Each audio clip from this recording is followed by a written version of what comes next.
नमस्कार, जोहार, स्वागत है आपका झारखंड समाचार में। झारखंड में अब मुख्यमंत्री हेमंत सोरेन ने महिलाओं के अकाउंट में 3-3 लाख रुपए तक डालने की बात कर दी है। तो वहीं झारखंड में इधर बीजेपी ने 3 लाख नौकरी, सभी को घर, सस्ता गैस सिलेंडर देने का ऐलान कर दिया। वहीं जेएसएससी सीजीएल के खिलाफ छात्र फिर से आक्रोश में है और उधर मुख्यमंत्री का पुतला फूंका गया और ट्विटर पर भारी अभियान चलाया गया। इसी प्रकार झारखंड की सभी आंगनबाड़ी केंद्रों में अब ताला लग गया है। तो आज की ऐसी ही तमाम छोटी बड़ी महत्वपूर्ण खबरों के बारे में आपको विस्तार से बताएंगे, पर इससे पहले अगर आप चैनल पर नए हैं तो चैनल को सब्सक्राइब कर लें और वीडियो को एक प्यारा सा लाइक अवश्य कर दीजिएगा। आपका एक लाइक करना ही हमारी मेहनत का फल होता है। झारखंड में महिलाओं को 3-3 लाख रुपए देने की बात कर दी गई है। मुख्यमंत्री हेमंत सोरेन ने कहा है कि केंद्र अगर 1 लाख करोड़ दें तो हम महिलाओं के अकाउंट में 3-3 लाख रुपए डाल देंगे। जी हां, झारखंड के मुख्यमंत्री हेमंत सोरेन ने कह दिया है कि केंद्र सरकार अगर कोयला रॉयल्टी का बकाया जो कि 1,36,000 करोड़ रुपए है उसका अगर भुगतान कर दे तो फिर हम झारखंड की प्रत्येक महिला के अकाउंट में 3-3 लाख रुपए देंगे। सीएम हेमंत सोरेन ने कहा कि केंद्र सरकार पहले पेंशन योजना के किसी चयनित लाभुक के मरने का इंतजार करती थी, उसके बाद ही नए लाभुक का चयन किया जाता था और झारखंड सरकार तो 50 साल से ज्यादा उम्र वाले सभी बुजुर्गों को पेंशन दे रही है। माता बहनों और मैया सम्मान योजना से जोड़ा गया है और 2 किस्त की राशि का ऑनलाइन भुगतान भी कर दिया गया है। सभी के अकाउंट में 1-1 हजार रुपए आ गए हैं और मैया सम्मान योजना की तीसरी किस्त भी अगले 2-3 दिनों में ही बैंक अकाउंट में भेज दी जाएगी ताकि माता बहन दुर्गा पूजा बढ़िया से मना सकें। वहीं हेमंत सोरेन ने कहा कि भाजपा के एजेंट गांव-गांव घूमकर फर्जी आवेदन फॉर्म भरवाते हुए कह रहे हैं कि अगर राज्य में उनकी सरकार आई तो महिलाओं को 2100 रुपए पेंशन दी जाएगी। रंग बिरंगे कागज लेकर भाजपा के एजेंट गांव-गांव में घूम रहे हैं, लेकिन ऐसे लोगों से, इसे षड्यंत्रकारी लोगों से आप सभी को सावधान रहना है। केंद्र की सरकार झूठा आश्वासन, झूठा राशन की सरकार है। इनके पास अमीरों और बड़े कारोबारियों को देने के लिए सब कुछ है, लेकिन गरीबों को देने के लिए कुछ भी नहीं।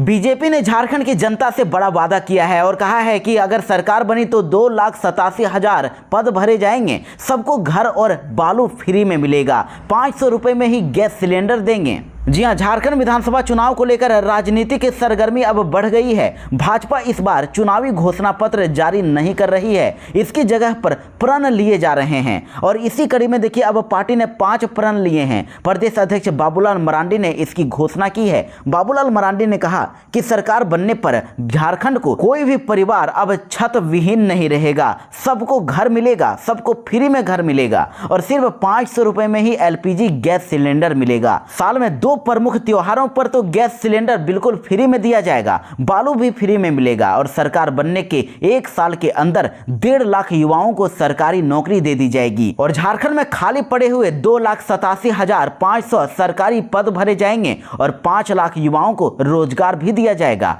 1 लाख नए पद सृजित होंगे और ग्रेजुएट और पोस्ट ग्रेजुएट छात्रों को प्रतियोगी परीक्षाओं की तैयारी करने के लिए हर महीने 2,000 रुपए भत्ता भी दिया जाएगा। 18 साल और उससे अधिक उम्र की महिलाओं के खाते में हर महीने की 11 तारीख को 2100 रुपए आ जाएंगे और पैसे कहां से आएंगे इसकी चिंता छोड़ दें, महंगाई भी नहीं बढ़ेगी। झारखंड में जेएसएससी सीजीएल अभ्यर्थियों ने सीएम का पुतला फूंका, परीक्षा रद्द करने के नारे लगाए और सोशल मीडिया पर भी भारी अभियान चला।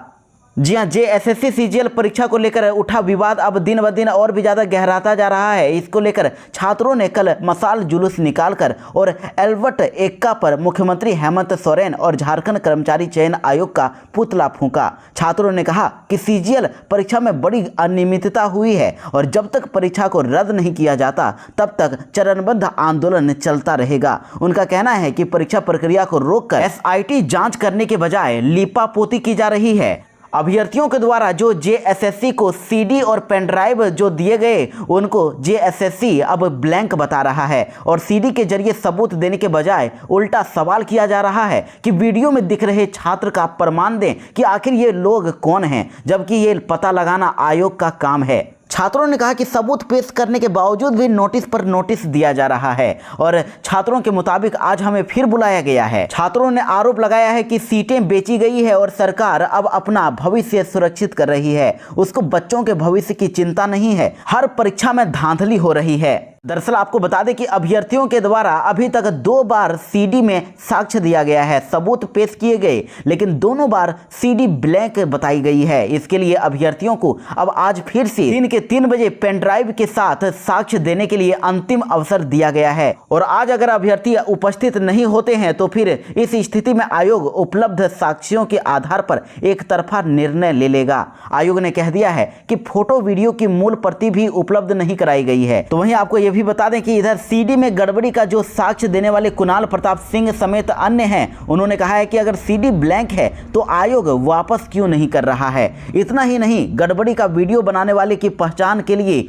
आयोग शिकायत करने वाले अभ्यर्थियों पर दबाव बना रहा है। झारखंड में इंडिया गठबंधन की बैठक विजयादशमी के बाद हो सकती है, जिसमें सीट शेयरिंग को लेकर फैसला होगा और आरजेडी और कांग्रेस के कोटे से कटौती हो सकती है। जी हां, विजयादशमी के बाद इंडिया गठबंधन में सीट शेयरिंग को लेकर बैठक होने वाली है। बताया गया है कि सीट शेयरिंग होते ही झारखंड मुक्ति मोर्चा, कांग्रेस, आरजेडी और वाम दल भी अपने प्रत्याशियों की घोषणा करने लगेंगे। वहीं सूत्रों ने बताया कि इस बार सीट शेयरिंग में कुछ बदलाव भी संभव हैं। इसकी वजह यह है कि इस बार गठबंधन में वाम दल भी शामिल है और 2019 के विधानसभा चुनाव में झारखंड मुक्ति मोर्चा को 43, कांग्रेस को 31 और आरजेडी को 7 सीटें मिली थी और इस बार फेरबदल भी होगा। बताया गया है कि पहले जीत का समीकरण देखा जाएगा और इस पर ही मंथन करके सीट शेयरिंग की जाएगी। इस बार कांग्रेस और आरजेडी के कोटे में कुछ कटौती भी हो सकती है। इनकी सीटों को कम करके वाम दल को दिया जा सकता है और झारखंड मुक्ति मोर्चा रांची को अपने खाते में रख सकता है। पूर्व मुख्यमंत्री चंपाई सोरेन की बिगड़ी तबीयत, जमशेदपुर के टीएमएच में चल रहा है इलाज। जी हां, झारखंड के पूर्व मुख्यमंत्री चंपाई सोरेन की अचानक तबीयत बिगड़ गई, जिसके बाद उन्हें इलाज के लिए टीएमएच में जमशेदपुर में भर्ती कराया गया। डॉक्टरों ने बताया कि शुगर लेवल और प्रेशर की वजह से उनकी तबीयत बिगड़ी है और वे जल्द ही ठीक हो जाएंगे। वैसे आपको बता दें कि झारखंड टाइगर के नाम से मशहूर जेएमएम के कद्दावर नेता और वे बेरहेट से परिवर्तन यात्रा सभा को भी संबोधित करने वाले थे। आपको बता दें कि थोड़ी सी उनकी तबीयत ठीक हुई, जिसके बाद चंपाई सोरेन ने टाटा मुख्य अस्पताल यानी टीएमएच से ही बरहेट की जनता को संबोधित भी किया। उन्होंने ऑनलाइन संबोधन करते हुए कहा कि आज आदिवासी समाज अपने अस्तित्व की लड़ाई लड़ रहा है। संताल परगना में बांग्लादेशी घुसपैठ हो रहा है और इस कारण सामाजिक व्यवस्था खराब हो रही है। इसलिए इस व्यवस्था को सभी को मिलकर बचाए रखने की जरूरत है। ये घुसपैठिए संताल परगना के इतिहास को मिटाने की साजिश कर रहे हैं। इसका विरोध हमें करना होगा। झारखंड में अब नहीं होगी बालू की किल्लत, 16 तारीख से घाटों की भी बढ़ सकती है संख्या। जी हां, झारखंड में नेशनल ग्रीन ट्रिब्यूनल यानी एनजीटी के द्वारा 15 अक्टूबर तक बालू खनन पर रोक लगाई गई थी, जो कि अब 15 अक्टूबर से खत्म होने वाली है। राज्य के विभिन्न जिलों में 50 से भी अधिक नदी घाटों से बालू उठाव होने की अब उम्मीद है। इससे बालू की किल्लत काफ़ी हद तक अब दूर होने की संभावना है। आपको बता दें कि झारखंड राज्य खनिज निगम लिमिटेड के द्वारा अभी वर्तमान में श्रेणी 2 के टोटल 444 में से केवल 21 नदी घाटों से ही बालू का उठाव किया जा रहा है। इसलिए उम्मीद है कि 16 अक्टूबर से और 30 घाटों से अब बालू उठाव शुरू हो जाएगा। और आपको बता दें कि मानसून को देखते हुए ही एनजीटी के द्वारा हर साल 10 जून से लेकर 15 अक्टूबर तक नदियों से बालू उठाव पर रोक लगा दी जाती है। जयराम महतो ने जरमुंडी विधानसभा की जनता से मांगा वोट, कहा कि उनकी सरकार आई तो झारखंडियों को मिलेगा पूरा हक। जी हां, देखिए बड़ी खबर है। देवघर जिले के सारवा में झारखंड लोकतांत्रिक खतियानी मोर्चा के अध्यक्ष जयराम महतो की जनसभा हुई और जरमुंडी विधानसभा क्षेत्र के सारवा प्रखंड में स्थित आदर्श +2 स्कूल में ये जनसभा आयोजित की गई, जहां पर जयराम महतो को सुनने के लिए हजारों की संख्या में लोग पहुंचे। जयराम महतो ने अपने गाड़ी की छत पर खड़े होकर लोगों को अपने अंदाज में संबोधित किया। जयराम महतो ने कह दिया है कि आज सभी राजनीतिक दल झारखंड को लूट रहे हैं, लेकिन झारखंड में रहने वाले भोले भाले लोगों की सुख सुविधाओं और अधिकारों की किसी को चिंता नहीं है।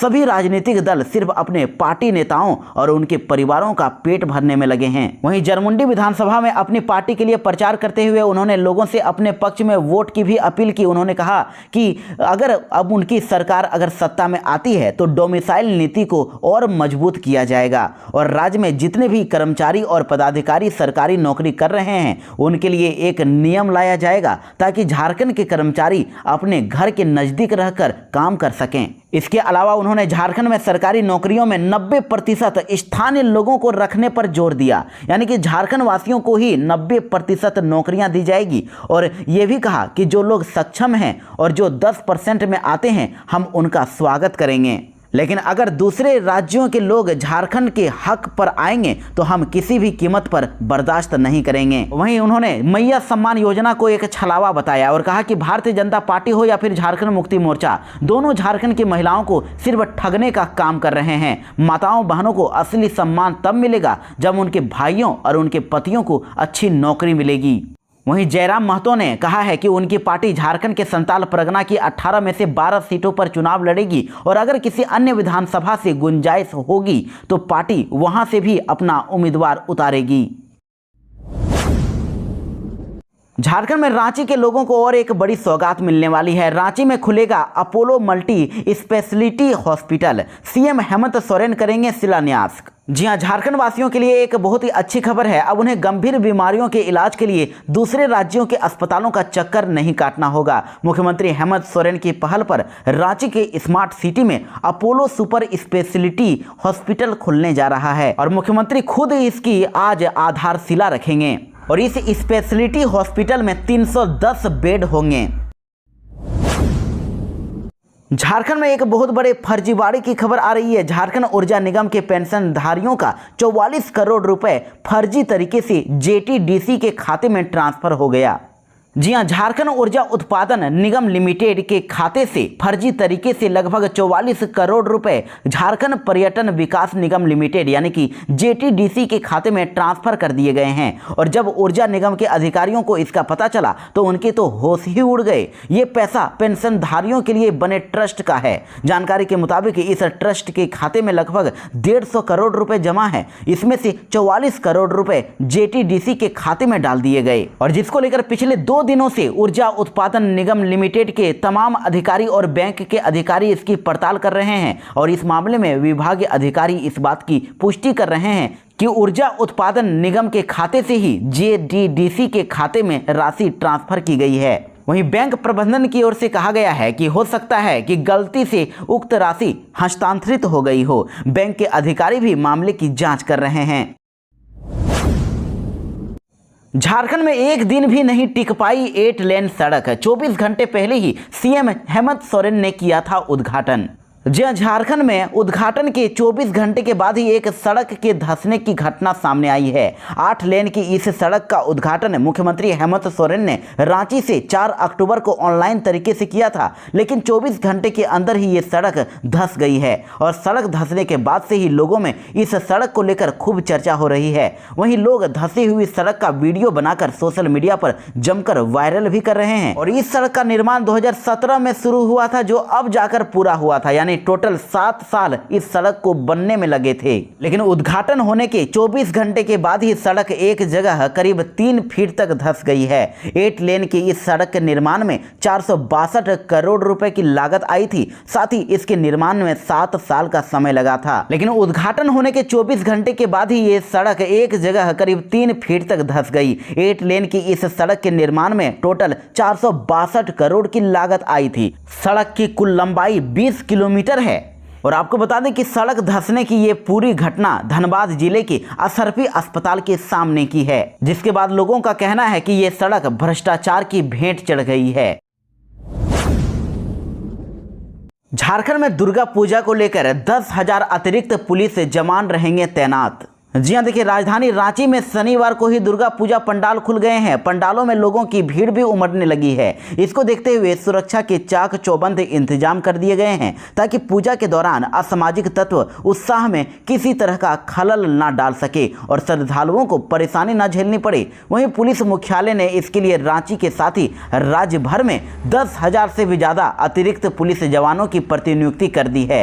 ये सभी 7 से लेकर 14 अक्टूबर तक तैनात रहेंगे और रांची में सबसे ज्यादा 2000 पुलिस अधिकारियों को सुरक्षा व्यवस्था में लगाया गया है। रांची पुलिस को जानकारी मिली है कि कई दूसरे जिलों में स्नेचर और वाहन चोर और मोबाइल चोर गिरोह रांची पहुंच गया है। ये असामाजिक तत्व अपनी गतिविधियों को अंजाम दे सकता है, इसलिए इन पर विशेष नजर रखी जाएगी। विधानसभा चुनाव से पहले कल्पना सोरेन ने भी बीजेपी पर लगाया बड़ा आरोप। कहा बीजेपी झारखंड को गरीब रखना चाहती है। जी हां, झारखंड मुक्ति मोर्चा की नेता कल्पना सोरेन ने भारतीय जनता पार्टी पर निशाना साधते हुए कहा कि भाजपा राज्य को गरीब बनाए रखना चाहती है। और आपको बता दें कि कल्पना सोरेन सिमडेगा जिले में मैया सम्मान यात्रा के तहत आयोजित जनसभा को संबोधित कर रही थी। इसी समय उन्होंने आरोप लगाया कि केंद्र की भाजपा सरकार झारखंड को धन देने के मामले में सौतेली मां की तरह व्यवहार करती है।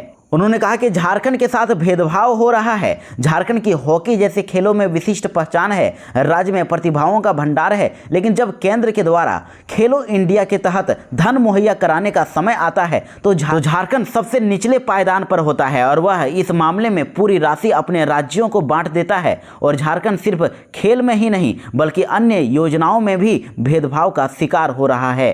और साथ ही आवास योजना के तहत भी झारखंड को जो राशि मिलनी चाहिए वो भाजपा शासित राज्यों को मिल जाती है। झारखंड मुक्ति मोर्चा ने अब भाजपा पर गंभीर आरोप लगाए हैं और कहा कि हमारी मैया सम्मान योजना की कॉपी है गोगो दीदी योजना। जी हां, झारखंड मुक्ति मोर्चा ने भाजपा के घोषणा पत्र पंचप्रण को अब फुल कॉपी पेस्ट बता दिया है। झारखंड मुक्ति मोर्चा ने कहा है कि 5 साल तक भाजपा नेता पूरी तरह से बेरोजगार हो गए थे और ये अब किश्तों में घोषणा पत्र जारी कर रहे हैं। और अब ये घोषणा पत्र है या टीवी सीरियल, इसे समझना होगा। लेकिन जो समझ में आ रहा है ये भाजपा की वैचारिक लाचारी है। आपको बता दें कि झारखंड मुक्ति मोर्चा के महासचिव सुप्रियो भट्टाचार्य ने मीडिया से बातचीत करने के दौरान ये बातें कही। उन्होंने कहा कि भाजपा महिला सशक्तिकरण की बात करती है लेकिन भाजपा 33% महिला आरक्षण की बात नहीं करती। केवल जनता को दिग्भ्रमित करने के लिए गोगो दीदी योजना लाने की बात की गई है।